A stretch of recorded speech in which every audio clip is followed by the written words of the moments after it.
Kasikin, good morning. So mga kasikin, hindi po masyadong good ang ating morning, no? Dahil kahapon ay meron po tayong isang sisiw na nadisgrasya, mga kasikin. Ito po. Ayan, tinuka po yung kanyang likuran, no? Hanggang sa namatay po siya. So sobrang sayang. So ililibing natin ito, mga kasikin. Ito po ay pulit at sayang sapagkat sulit po itong dumpo, mga kasikin, no? Napakasayang talaga. So dito natin siya nilagay, oh. And so ito po yung main disadvantage sa mga asil, mga kasikin. Sobrang aga po lang nagtutukaan. At lalong lalo na kapag meron tayong trabaho, so hindi tayo makakapag-monitor po sa kanila. Ayan, so medyo malalaki na. Ubos na yung patuka.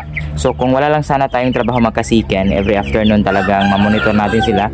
Magbibigyan natin sila ng patuka. So isa siguro sa rason kung bakit tinuka po yung likuran, probably gutom po sila, mga kasikin, no? Kaya ang gagawin natin, bigyan natin sila ng diversion ngayon, mga kasikin. So kunin muna natin yung patukaan. Yan. So dito rin, mga kasikin, mga asil din ito. So ang ginawa ko, mga kasikin, ay meron akong second round dito na hinan ng patuka. Tapos silang kumain at meron tayong pang second round nila. Ayan ito. So bigyan natin para talagang busog sila. Hindi naman ito ma-overfeed sapagkat ayan, weight feed po yung binigay natin. So same thing, bibigyan natin sila ng diversion. Okay. So sa ngayon nga pala, mga kasikin, kakatapos lang po natin magpatuka. Sobrang aga pa, nasa around 6 pa, mga kasikin, no? 6:30. Dahil every 6 AM po tayo nagpapatuka sapagkat mayroon po tayong trabaho. Okay, so kaya ang gagawin natin, kukuha po tayo ng diversion para kahit paano, kahit nasa trabaho tayo, ay wala pong disgrasya ang mangyayari po sa ating mga pasisyo, no? So anyway, tapos na pala ang kumain ng ating mga basilan dito, no? Malinis na rin natin. Ayan, dito rin. So nagsimula na rin sila magtukaan kahapon, kaya bibigyan din natin ito ng diversion, no? Ang ating mga basilan puro sa asil, no? Ayan, so medyo malaki na rin po sila, mga kasikin. So nasaan yung isa? Siguro yung isa, mga kasikin, nandito sa loob. Naka-transfer siguro. Sabi ko na nga ba, may isa dito. Problema nito, mga kasikin. Bibigyan natin ito ng patuka, mga kasikin. Kasi nga, ayan, may daanan dyan. Okay. So anyway, mayroon na po palang mga nagtatanong sa atin, no? Sa kung magkano po yung benta natin sa ating pulit, no? Na game fowl cross po sa asil. Ayan po sila, nasa 4 days old na po. Ayan, so may isa talaga dyan na medyo matamlay, pero yung anim so far very healthy. So sa ngayon po, mga kasikin, hindi muna tayo magbibenta sapagkat atin munang obserbahan kung maganda po yung resulta.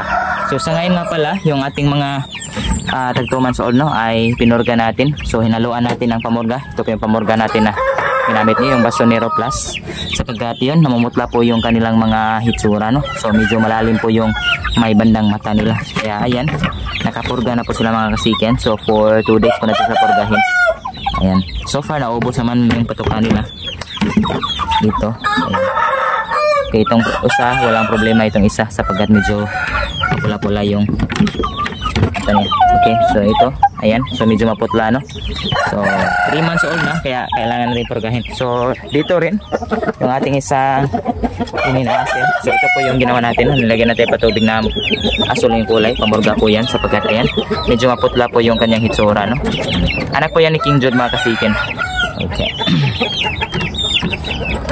Ayun. So ngayon ang gagawin na lang natin, mga kasikin, tapos na nating bigyan ng patuka yung ating mga sisiw, kukuha muna tayo ng Madre de Agua. So yun po yung gagawin nating pang diversion para kahit paano, yun po yung kanilang kakainin kapag nagugutom sila. Ayan. So ang Madre de Agua natin, sobrang dami. So hindi na pala talaga natin ito nalinisan yung area natin dito, no? Medyo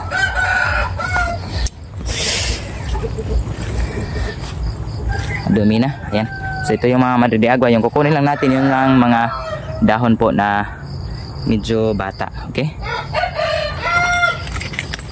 Ayan. So kuha tayo dito.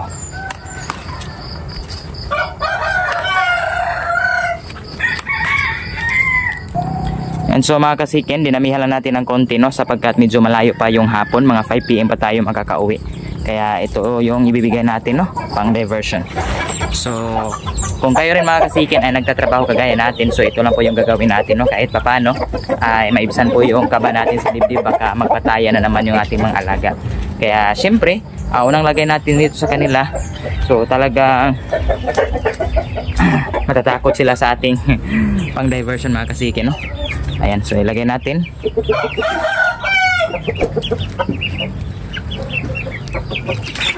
Okay, pwede rin dahong malunggay mga kasikin, but ito yung ilagay natin, nandyan lang. Okay, so syempre ignorante pa sila mga kasikin, no? Doon naman sa kabila. So medyo damihan natin mga kasikin para hindi kaagad maubos nila.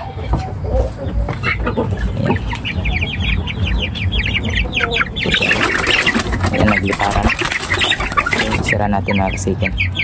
Nagliparan sila. Takot sa dahon. Ayan, so hopefully. So yung isa talaga, yung iba wala nang buntot mga kasikin sapagkat sinimulan na rin nilang kainin yung mga kasamahan nila. Okay, so mga kasikin, ilibing muna natin yan. Okay, ayan, so hopefully mga kasikin, kahit po sa napakasimpleng paraan natin, sana ay meron kayong natutunan. So pang diversion lamang po yan. So pwede pong dahon ng kangkong, pwede pong malunggay, o kahit anong dahon po mga kasikin na audible po, pwedeng makain po sa ating mga alagang mga. So dito nga pala ating mga pasisyo, ilagay na natin. So ito po yung gagawin natin pa freebie, no? Pwede rin itong pang for sale mga kasikin kapag mayroong bibili. So dito nga pala mga kasikin, nandito yung ating mga pang freebie na mga shamo, no? Medyo marami sila mga kasikin, nasa 13 pieces. So nabigyan na po natin ng batuka. So okay lang sa kanila sa pagka dry feeding. So ayan, inanli na natin mga kasikin, hanggang hapon na po yan. At ngayon, bibigyan na po natin ng Misty. Ito yung painom natin, no? Tubig na may molasses. Ayan. Sobrang ganda nila mga kasikin. Okay.